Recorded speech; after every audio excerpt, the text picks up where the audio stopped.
শুভ মহালয়া। আজ বুধবার হিন্দুদের সবচেয়ে বড় ধর্মীয় উৎসব শারদীয় দুর্গাপূজার শুরুর প্রাককালে এ দিনটি চণ্ডীপাঠের মাধ্যমে মর্ত্যলোকে আমন্ত্রণ জানানো হয় দেবী দুর্গাকে। মহালয়া দুর্গা উৎসবের একটি গুরুত্বপূর্ণ অংশ, কারণ এদিন থেকেই দেবী পক্ষের শুরু। মূলত দুর্গাপূজার ক্ষণগণনাও শুরু এদিন থেকে। মহালয়ার 7 দিন পর আগামী 9 অক্টোবর ষষ্ঠী পূজার মধ্য দিয়ে দুর্গা উৎসবের আনুষ্ঠানিক সূচনা ঘটবে। সনাতন বিশ্বাস ও পঞ্জিকা মতে জগতের মঙ্গল কামনায় দেবী দুর্গার এবার দোলা বা পালকিতে চড়ে স্বর্গলোক থেকে মর্ত্যলোক বা পৃথিবীতে আসবেন, যার ফল হচ্ছে মরক। প্রাকৃতিক দুর্যোগ, রোগ ও মহামারীর প্রাদুর্ভাব বেড়ে যাবে।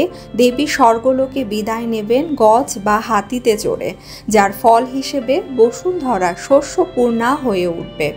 মহালয়া উপলক্ষে আজ বুধবার ভোর 6টায় হিন্দু মতাবলম্বীদের বিভিন্ন মন্দির ও পূজা মণ্ডপে বিশেষ অনুষ্ঠান আয়োজিত হয়। এর আগে গত বছরের দেবী প্রতিমা বিসর্জন দেওয়া হবে মন্দিরের নিজস্ব জলাশয়ে। এরপর সকাল 7:30টায় পূর্বপুরুষের আত্মার শান্তি কামনা করে তিল তর্পণ এবং সকাল 8:30টায় মহালয়ার ঘট স্থাপন ও বিশেষ পূজার আয়োজন করা হয়। এদিন ভোরে বিভিন্ন মন্দির ও পূজা মণ্ডপে মহালয়া উপলক্ষে চণ্ডীপাঠ, চণ্ডী পূজা, আবাহনী, সঙ্গীত, ধর্মীয় আলোচনা, ভক্তিমূলক গান ও সাংস্কৃতিক অনুষ্ঠানের আয়োজন করা হয়।